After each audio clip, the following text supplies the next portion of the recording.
성경학자 프레드릭 데일 브루노는 이렇게 말했습니다. 팔복의 전반부 4개의 복은 우리의 필요를, 후반부 4개의 복은 우리가 도와야 할 것들을 묘사한다고 주장했습니다. 오늘 복인 긍휼이란 어떤 뜻일까요? 그리고 긍휼을 베푸는 자에게 주시는 하나님의 복은 무엇일까요? 먼저 긍휼이란 사랑과 자비를 말합니다. 긍휼이라는 말은 구약 성경에서 가장 중요하게 쓰인 단어 중 하나입니다. 원어로는 헤세드라는 단어입니다. 이 긍휼이라는 말은 주로 죄로 비참한 상태에 떨어진 사람에게 하나님의 사랑이 부어질 때 사용됩니다. 긍휼을 행하지 아니하는 자에게는 긍휼 없는 심판이 있으리라. 긍휼은 심판을 이기고 자랑하느니라. 마태복음 9장 13절은 제사보다도 더 중요한 것이 긍휼이라고 말씀합니다. 너희는 가서 내가 긍휼을 원하고 제사를 원하지 아니하노라 하신 뜻이 무엇인지 배우라. 긍휼을 배우라고 말씀합니다. 예수님이 긍휼에 대해서 많은 말씀을 하셨습니다. 특별히 탕자 비유를 잘 알지 않습니까? 탕자가 집을 나갑니다. 천하의 못된 사람입니다.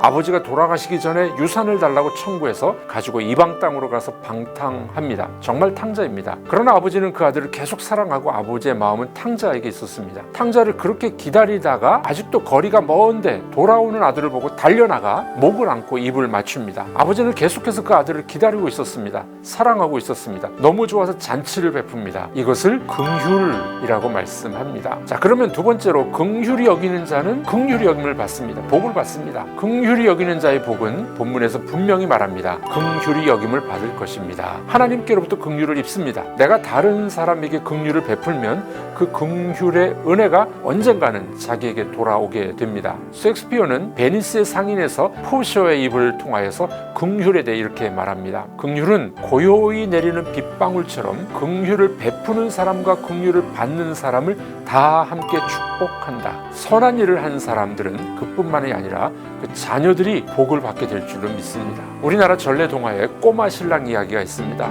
어떤 처녀가 이제 8살밖에 되지 않은 꼬마 신랑하고 결혼하게 되었습니다. 그런데 나이가 어리다 보니 워낙 철이 없었습니다. 시도 때도 없이 배달라, 감달라, 말놀이 하자며 업어달라기가 일쑤였습니다. 어느 날 밥을 짓고 있는데 누룽지를 달라고 야단입니다. 참다 못한 새색시가 꼬마 신랑을 덥석 들어서 지붕 위에 올려놓았습니다. 꼬마 신랑이 내려달라고 울고불고 난리가 났습니다. 마침 호랑이 같은 시어머니가 집으로 들어서다가 이 광경을 보고 말았습니다. 신부는 이제 죽었구나 하고 있는데 그 꼬마 신랑이 울음을 뚝 그치더니 색시야, 큰 호박 딸까 작은 호박 딸까 했답니다. 자기의 허물을 덮어준 꼬마 신랑이 너무 고마워서 그 이후로 새색시는 그 신랑을 예의와 정성을 다해서 섬겼다는 동화입니다. 아무리 어린 꼬마 신랑이라 할지라도 자기 색시의 허물을 덮어줄 줄 알았습니다. 긍휼이 바로 그런 것입니다. 우리는 하나님으로부터 먼저 긍휼을 받았습니다. 불쌍히 여기셔서 죄를 사해 주셨습니다. 그러므로 우리도 긍휼의 사람이 됩시다.